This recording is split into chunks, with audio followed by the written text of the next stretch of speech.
Hello and welcome to game 2 against MunkFSH. As for the new cards, allies, we just have the ally at the bottom of the screen there. We've seen Town, Innkeeper, and Underling before. The ally before us is Forest Dwellers. At the start of your turn, you may spend a favor. Look at the top 3 cards of your deck, discard any number, and put the rest back in any order.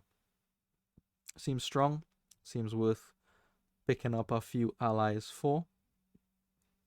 Now, with respect to the kingdom, I learned my lesson and decided to show you in big. As for the kingdom, draw, there's no draw. There's no draw in the kingdom here. Or is there? There might secretly be draw if you look hard enough, is what I was thinking. I wasn't actually thinking that. The only thing I was thinking is that, is there a way to reveal Patron? Yes, and that's called gamble. So that was my only thought going into the kingdom here. So we'll talk a bit. Monkfish opened with Amulet. I opened with the Patron. And then they used their Favour straight away, presumably to top deck that Amulet. Trigger the shuffle, of course. I didn't have the 3-4, so I couldn't do that. The Amulet is going to be very, very important here to thin down. Again, no draw means the quality of your 5-card hand has to be very, very high. You don't want silvers, you want golds in the deck. 4 golds buys up province, but 4 silver buys up province, but 3 gold buys up province, 1 less card, which is a big deal when you only have 5 of them. And they go for the Patron as well. I will also get Amulet. I'm looking at 2 amulets. I won't use my Forest Dwellers here. There's no reason to do that. I don't have any Amulet to top deck. Forest Dwellers for MunkFSH does their work, gets the Amulet in place straight away, and they pick up a second. I go for my second Amulet here. And they show me their second Amulet straight away. So off the rip, by turn 4, they've trashed 3 cards from their deck. Again, this is a recurrent theme through the group stage of this tournament, using the Favour early to generate some advantage in the early game. I haven't trashed anything. And this is my turn 4. They go for Gamble just to cycle a little bit. There wasn't really money to buy anything reasonable. I have 4 now. I go for a second Patron, trying to reveal those things to get the extra coffer. The Villager isn't important. Like, what actions are you playing here? The Amulet is the only thing. You might mint. And maybe Town for plus buy, maybe. But I mean, you get 1 or 2 villagers, you make that last for the whole game. The villagers aren't critical for you to start accumulating. Alright, so Monkfish makes a play here. Gain the silver of the Amulet, no trashing, and they choose instead to trash 4 coppers by purchasing a mint. So turn 5, and how many cards have they trashed? 7 of their starting 10. That's good value. That's very, very good value. And again, just like game 1, thanks to a mint, they are well ahead in the trashing game because of that. Fortunately, I am able to follow suit. Unlike last game, I'm able to trash 4 coppers with a mint right after them, so we don't fall too far behind. And you could mint silver, that's fine. They get a ducat here. The ducat is going to help. You'll see why soon, especially for me. But accumulating coffers, can be helpful in the end game as well here. Alright, so we got our gold first of all. And now I'm starting to think about using gamble, right? Because if you gamble and find out gold, you actually net $1 and you move through the deck. So when I said there wasn't draw in the kingdom, maybe that wasn't entirely true, because you'll see soon what I'm able to string together here. Gold for Monkfish as well. I assume they are going for similar strategy. I've held on to that single that single Favour for so long now. I never really found a place to play it. Maybe there was one and I just missed it, but I chose to keep it for a really dire situation. Get our first ducat for me here. That is going to go well with my gamble plan. Amulet gets trashed from Monkfish. It makes sense. When you're gambling, you don't want the gamble to stumble into the amulet. They get an innkeeper, which is reasonable, especially, not especially, but it also ties in nicely with the gamble plan. You know, you could discard things of your choice, populate the discard with golds only, so you know that you're hitting golds instead of perhaps a mint at a bad time or something like that. All right, so I mint a gold and we start the gambling. Gamble fetches me a Patron, fetches me an amulet, which I just put in play. Take the money from it and I fetch another Patron, so 2 villagers. But I'm not getting the coffers, I realize here. And I don't know why that is. Where are my coffers? Why don't I get the coffers from the Patron? Anyways, we keep going regardless of coffers or not. I find a gold and I play through the whole deck like that. So you see here I have 2 copper. I would like to get rid of those. Those are not great gamble targets. And I stumble finally into, or gamble into, my ducat there. So I'll store that coffer. I can't really make use of the plus buy now though. And just pass it back to MunkFSH. So the innkeeper comes out, draws their whole deck, so now they could easily populate their discard with appropriate gamble targets and start making the gamble play here. So the Patron particularly can be gambled into once you discard it like that. They don't opt for any gambling there. Instead, they go for a gold. I mean, the mint is there to gain the gold, but I understand buying the gold as well. So I have a couple choices with the amulet. I'm going to gain a silver and trash the final copper out from the deck. All right, mint a gold, and here we go. It's time to gamble through the deck. Find the ducat, fine. Find the copper, Find the gold, good. Find the silver, that's neutral. Find the gold, great. Now we have 6 and 2 buys. Up to 8 and 2 buys if we want. That looks nice. That looks nice. I would like to get rid of the last copper. It might be a bit tricky given that we are gambling now. But we'll try our best. We'll try our best. Here on 6, I don't really want to buy the gold because, as I mentioned before, the mint will just get me the gold. That can be tricky because you might again get the mint at a bad time with the gamble.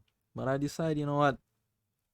It's named gamble for a reason. We'll take the chance, and I go for a kiln. The kiln is to print more gold. This kiln is a fancy mint. It's a mint with 2 copper on it. That's what the kiln is. And Monkfish opts not to go for any gamble strategies. Instead, they just want to hit the provinces soon as possible. They're saying, hey, my deck is very good. It's thin. It has a lot of gold and silver. I think I can hit a province a turn for 8 provinces in a row here. Try and catch me. All right. Message received. Monkfish, message received.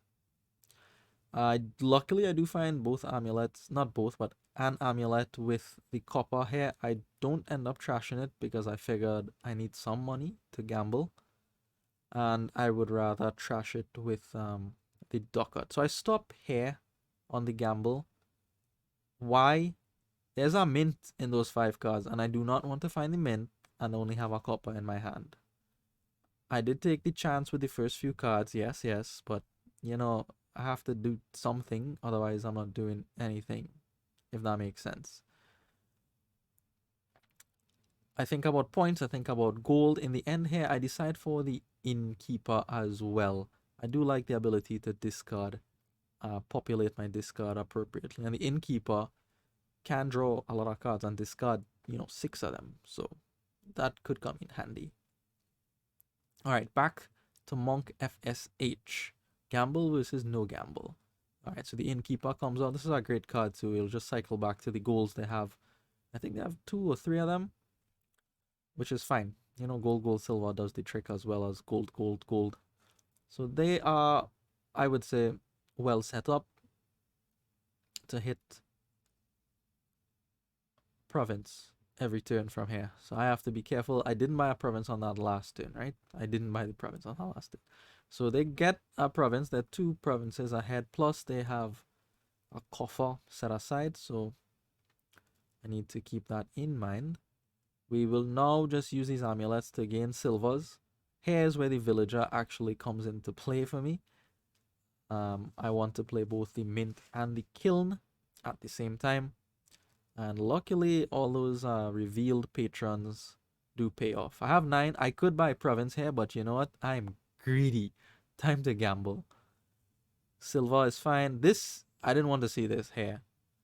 But I do play it anyway because I could just draw 3, discard 3 is fine. Not a big deal. Keep on gambling, find gold, find patron, which is nice. I don't think that you get the extra coffer from the patron. Did I get it there? Let me check the log. Reveals patron, plays patron. So I only get the villager and the 2. So gamble on patron doesn't work in the sense that I don't get 3 coin from it. I just get the villager instead. Anyways, we move through, find the ducats, which is nice. I know I have gold, gold, silver is what I discarded there, so I could safely gamble through my discard pile and buy a province. So I wasn't quite able to stockpile all those coffers, but we stockpiled one of them, I think. All right. Province number 3 for Monkfish. Here, we print in gold. I told you this kiln is just a fancy mint at this point. I take just a card from the innkeeper here. Maybe I should have gone to look for the mint, maybe. But I choose not to do that. I have a lot of money, so if the mint comes up, whatever. We miss out on minting. Gold, that's fine. I do find a ducat off the top of the deck here, and that does allow me to hit double province.